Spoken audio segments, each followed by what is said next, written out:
Hey everybody, I'm here today to show you how to replace Broan Allure range hood filters. In this simple tutorial, I will be going over the basic steps for replacing these filters. Let's get right into the video. As you can see, this is a range hood and it is by Broan and it's called the Broan Allure, okay? Very simple. So it's Allure by Broan, and that is the type of range hood that it is. It has these dual filters down here. Now you can clean these, which I did previously, or you can replace them. So I'm going to show you how to replace them. I'm going to place the camera down like this. Let's try and get a good angle so you can see. Now, if you take a look right here, there is going to be this little insert right here on either of these, okay? Very simple. Now, in order to replace them, you got to start off by removing them. So what you're going to do is you're going to take your finger, push it towards the wall, okay? Because there's little springs there. Push towards the wall, okay? And make sure you have your other hand to pull the filter down. There's one of them, okay? Same thing with the other one. Take your finger, push it towards the wall, and make sure you have your other hand to pull the filter down, okay? Now, as you can see, that's what it looks like in there. Now, let me just show you what is sort of holding them in place. You can see right over here, hopefully you can see this, there we go. You can see there's like these little, almost like these spring-loaded hooks over here. And they're all along the back of that, okay?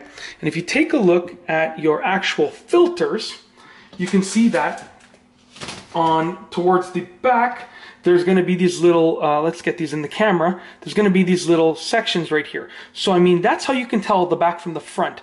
These little notches right there on the side of the filter should go on the side. You see the little indent right over there and over there?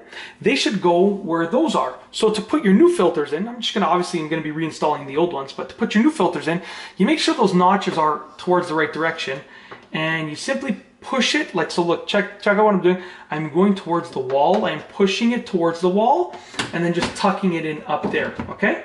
Just like that. So I went and pushed towards the wall and I notched it up. Once again, I'll do the same thing with this one. Now, you might, when you put the second one in, the first one might fall out or loosen up if you didn't do it properly. So that might happen. It's not a big deal, you just fix it. So once again, I'm using the right direction. I'm pushing towards the wall, and then I'm pushing this up. Very simple, okay? Simple as that. So I basically went and I pushed towards the wall and then I tilted it up. So I went in on an angle towards the wall, tilted it up. That's it. That's how you replace your Broan Allure, or Allure by Broan, range hood filters. Very simple, and they should be in there nice and securely. Very simple, easy to do, and I just wanted to do this tutorial for you to enjoy. And that's it. If you like this video, please be sure to give it a thumbs up. Let me know what you think down below as a comment, and of course, be sure to subscribe for more great videos just like this one. And that's all I have for you today. Thanks for watching.